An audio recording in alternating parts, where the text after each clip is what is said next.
El sol de Egipto no calentaba, quemaba como el aliento de un dios furioso. Bajo su peso, las espaldas de miles de hombres y mujeres se doblaban, cubiertas de una mezcla de sudor, sangre y el polvo fino del desierto que se pegaba a las heridas abiertas. Amram no recordaba otro mundo que no fuera el de las canteras de Pi-Ramsés. Sus manos, callosas y agrietadas, sostenían una cuerda que tiraba de un bloque de granito de 20 toneladas. A su lado, los gritos de los capataces se mezclaban con el crujido del látigo, un sonido seco que marcaba el ritmo de su existencia. Un rumor que hablaba de un hombre que había regresado del desierto profundo. Un hombre que, según decían, no hablaba con la elocuencia de los faraones, sino con el fuego de un dios que el mundo creía olvidado. Tira, esclavo.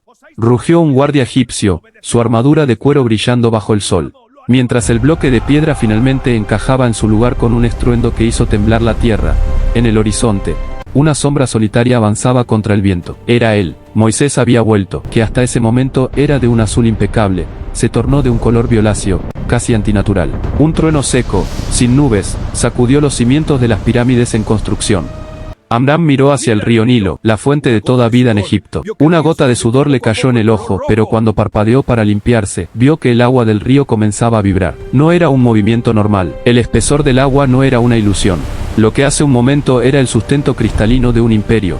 Ahora era una marea viscosa y escarlata que ascendía por los canales de riego. El hedor a hierro y muerte subió como un vapor tóxico, asfixiando a los pescadores que gritaban desde sus barcas mientras los peces saltaban a la orilla, buscando un aire que no podían respirar. A pocos kilómetros de allí, en el corazón de Tebas, las puertas de bronce del Palacio Real se abrieron de par en par. Ramsés II, el autoproclamado dios viviente, permanecía sentado en su trono de oro, con la espalda tan recta como el obelisco que mandó erigir. A sus pies, los magos y adivinos de la corte susurraban conjuros de protección, pero sus manos temblaban. Cuando las pesadas sandalias de Moisés resonaron contra el mármol pulido del salón, el silencio fue tan absoluto que se podía oír el siseo de las antorchas. «Has traído veneno a mis aguas, Moisés», dijo Ramsés. Su voz era un susurro gélido que cortaba el aire. «¿Crees que tus trucos de pastor asustarán al Señor de las dos tierras?» Moisés no vestía lino fino ni joyas, sino una túnica vasta y un cayado de madera que parecía sacado de una pesadilla para los cortesanos. «No soy yo quien golpea, Ramsés», respondió Moisés, y su voz, aunque calmada, retumbó en las paredes como el eco de una montaña. «Es el Dios de tus esclavos, el Dios que no conoces, reclamando lo que es suyo. Deja ir a su pueblo». Ramsés soltó una carcajada seca y se puso en pie. Señaló hacia los grandes ventanales que daban a la ciudad, donde el Nilo sangrante empezaba a inundar los jardines reales. «Egipto es eterno. Mis dioses son el sol, el viento y la piedra. Tu Dios no es más que un eco en el desierto. Mañana, por cada gota de agua que se haya vuelto sangre, doblaré la carga de tus hermanos. Si quieren libertad, que la construyan con sus propios huesos». El faraón hizo una seña. El zumbido no era un sonido, era una vibración que se sentía en los dientes. No era una tormenta de arena lo que oscurecía el horizonte, sino una masa viva, frenética y hambrienta. Millones de alas diminutas golpeando al unísono crearon un viento artificial que traía consigo el olor a vegetación triturada. Las langostas no llegaron de forma gradual. Cayeron sobre Egipto como una manta de obsidiana. En los campos de lino y cebada que aún sobrevivían a las plagas anteriores, los campesinos gritaban mientras intentaban espantar a los insectos con mantas, pero era como intentar detener el océano con las manos. En segundos, el verde desapareció. Las plantas eran despojadas de sus hojas. Ramsés, observando desde el balcón de su alcoba, vio como su imperio, la joya del mundo, se volvía gris y desnudo en cuestión de horas. Rugió, apartando con asco a una langosta que caminaba sobre su mejilla. «Que sacrifiquen 1000 bueyes. Que el humo de las hogueras asfixie a estos demonios». Su orgullo, sin embargo, era una armadura más dura que el hierro, llamada los sacerdotes de Anubis. Pero no hubo humo. La madera estaba demasiado húmeda por la sangre del río o simplemente cubierta por los insectos que apagaban cualquier chispa antes de que se convirtiera en llama. Mientras tanto, en el barrio de Gosén, donde vivían los hebreos, ocurría algo inexplicable. Los esclavos, asomados a sus ventanas, veían el muro de oscuridad pasar de largo, dejando sus pequeños huertos intactos. La nube de langostas pasaba por encima de sus casas como si una mano invisible las desviara. Vio a Moisés en lo alto de una colina cercana, con el manto ondeando al viento, mirando fijamente hacia el palacio. Amram, el viejo cantero, salió al patio. El contraste era aterrador. A un lado del camino, el desierto absoluto provocado por los insectos, al otro, su tierra protegida. El cielo ya no solo estaba oscuro por los insectos, las nubes empezaron a remolinarse en un vórtice pesado y eléctrico, y el primer rugido de un trueno colosal hizo que la tierra misma se estremeciera, anunciando que el cielo estaba a punto de desplomarse sobre las cabezas de los opresores. El profeta no celebraba, Su rostro estaba marcado por una profunda tristeza, como quien sabe que lo peor aún está por venir, porque el aire, de repente, empezó a enfriarse. Un frío que no pertenecía al desierto de Egipto. El silencio que siguió al zumbido de las langostas fue más aterrador que el ruido mismo. Fue un vacío absoluto, una pausa en los latidos de la creación. Y entonces, el cielo se desgarró. No fue una lluvia común. Del vientre de las nubes negras cayeron proyectiles de hielo del tamaño de cráneos humanos, pero lo que desafiaba toda lógica era que, dentro de cada piedra de granizo, ardía una llama viva. Fuego y hielo bailaban juntos, cayendo con la fuerza de catapultas divinas sobre la capital de los faraones. El estruendo era ensordecedor. Las columnas de los templos, que habían resistido siglos, se resquebrajaban al impacto. Los carros de guerra de Ramsés, su orgullo militar, eran aplastados como juguetes de barro. En las calles, los ciudadanos corrían buscando refugio en los templos de Ra y Osiris, pero el granizo atravesaba los techos de paja y madera, incendiando todo lo que tocaba. «Es el fin del mundo», gritó un oficial de la guardia, viendo cómo su capa se encendía tras el roce de una piedra ardiente. Moisés permanecía en la frontera de Gosén, con su brazo extendido y el cayado apuntando al firmamento. A sus espaldas, el pueblo hebreo observaba con un terror reverencial.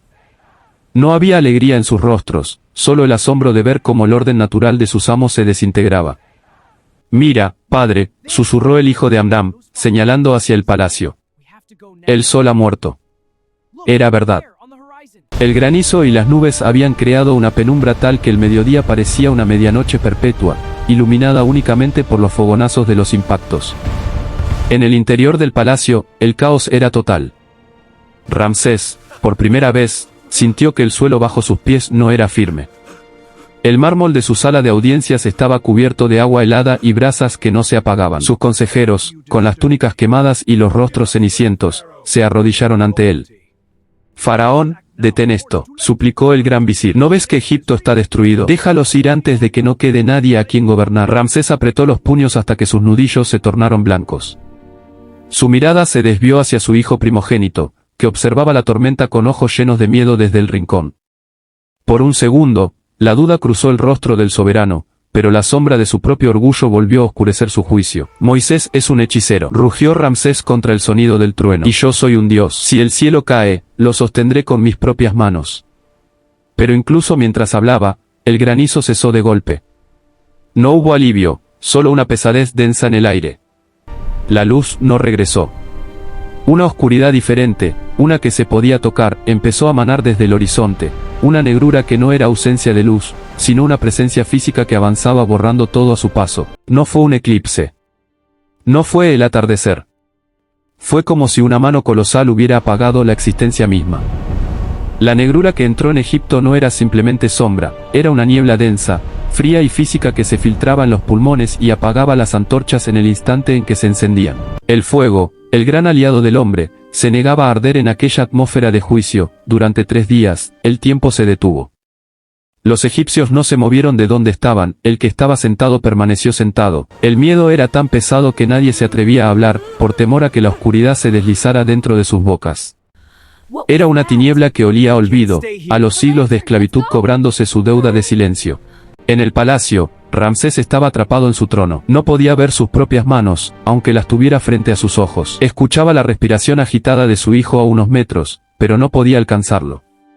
El hijo de Ra, el dios del sol, estaba ciego en su propio reino. Susurró el faraón y su voz sonó pequeña, despojada de toda autoridad. «¿Estás ahí, hermano?» Nadie respondió. Solo el eco de su propia soledad le devolvió el saludo. «Es la señal», respondió Amram con la voz temblorosa. «Esta noche, la muerte no buscará esclavos ni señores. Buscará un precio. Y solo aquellos bajo la marca serán saltados». El aire en Gosén empezó a vibrar, no con truenos ni con alas de insectos, sino con un silencio gélido que bajaba desde las estrellas. Era la medianoche más larga de la historia. Un viento fino, apenas un susurro, comenzó a recorrer las calles de las ciudades egipcias, colándose por las rendijas de los palacios y las chozas, buscando el primer aliento de vida de cada hogar. «Es la señal», respondió Amram con la voz temblorosa. «Esta noche, La muerte no buscará esclavos ni señores, buscará un precio, y solo aquellos bajo la marca serán saltados. El aire en Gosén empezó a vibrar, no con truenos ni con alas de insectos, sino con un silencio gélido que bajaba desde las estrellas. Era la medianoche más larga de la historia. Un viento fino,